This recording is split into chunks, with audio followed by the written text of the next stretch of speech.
Every year, the City of Toronto manages over 900 tons of waste. This requires money, energy, resources, and takes up valuable landfill space. Waste reduction should always be on the top of our minds, especially in our generation, as the less there is produced, the less there is to manage. In the Torontonian household, there are three ways to dispose waste. Three bins are green, representing compost, black, representing garbage, and blue, representing recycling. Today we are going to talk about the three processes of disposing our waste, what you can put in each bin, and why some of the processes are more environmentally friendly than others. We've all been told that throwing out garbage is bad, but what's so bad about it anyways? Well, in the City of Toronto, we do one of two things to get rid of our waste. The first method is to burn it in incinerators.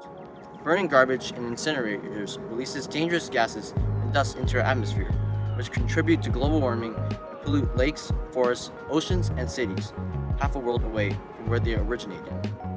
This can cause respiratory problems and other adverse health effects as contaminants are absorbed from the lungs into other parts of the human body and various species of wildlife. The second method of getting rid of our garbage is to bury it. Burying garbage causes soil contamination, and simply transporting it to the sites consumes an increasingly amount of valuable fossil fuels, which produces more pollution and other problems. Buried in a landfill, the typical plastic trash bag takes about 1,000 years to degrade, giving off toxins which were used during their production.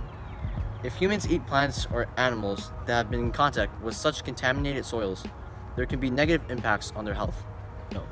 Although the majority of garbage on Earth is either burnt or buried in landfills, a portion of the world's waste is not treated properly due to poor management or the lack of technology, especially in developing countries. In the past decade, we have seen more and more garbage being dumped out on our bodies of water. Waste that ends up in water bodies negatively affect the chemical composition of the water. Technically, this is called water pollution and affects all ecosystems and marine life existing in water. It can also cause harm to animals that drink from such polluted water. As you can see, throwing away our garbage has many negative effects on the environment. Luckily for us, there are a few other processes of disposing waste that are more environmentally friendly. Reduce, reuse, recycle. Recycling is a more environmentally friendly way of disposing waste.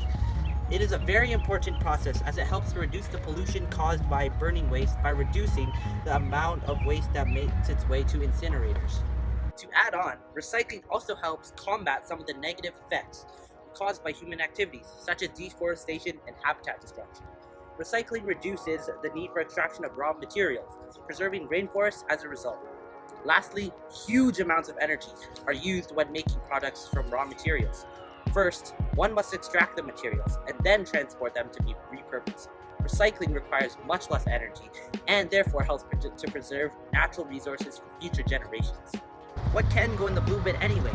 If the wrong items were to be placed inside, equipment could break, workplace injuries could occur, and ruin good recyclables.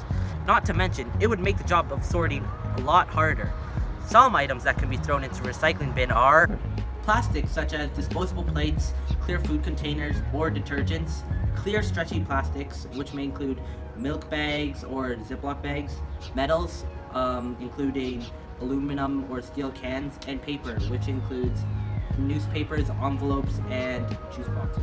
Cycling is a good way to throw out your waste without negatively affecting the environment. But did you know that there is an easier way to throw out your waste? It is called composting. Composting also is environmentally friendly. But now, why is it useful to compost? People have been using composting as fertilizer since the ancient times. Advantages of composting are it is a very good fertilizer, and it cuts costs of using chemical fertilizers. It improves soil irrigation and drainage. It helps control the weed population, and it decreases the need of constantly watering. These are things that go inside your green organics bin. You can put in things like cardboard, fruit and vegetable scraps, meat and fish, rice, pasta, and other edibles. These are the things that are not acceptable in your compost bin. Large amounts of soil, large pieces of lumber, no plastic bags or stones, and no recyclable materials. Here are some tips to get your composting bin in good shape. Keep the bin always in shade. Try laying your food and vegetable scraps on top of each other. Wrap vegetable scraps in newspaper. and hose out your bin into the garden after it has been emptied. Hazardous household waste.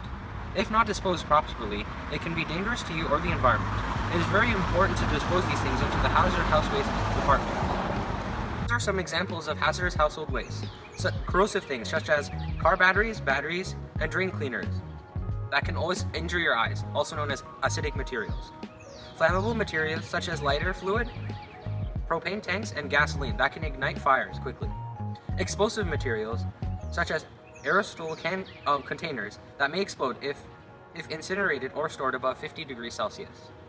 And lastly, poisonous fluids, such as pesticides and medicine that can be poisonous to the environment, or even lethal, even in small quantities to adults, children, and pets. For hazardous waste, there are stations around Toronto, or you can call the 311, and sometimes they'll pick it up for you. Some extra things that can also be accepted in the stations are like large pieces of metal, tires, or renovation scrap. As you can see, there are many benefits of recycling and composting. These processes help to reduce the amount of garbage that make their waste to incinerators and landfills. If every individual in our city reduced the amount of waste they put in their garbage, we could reduce the ecological footprint we put on our environment greatly.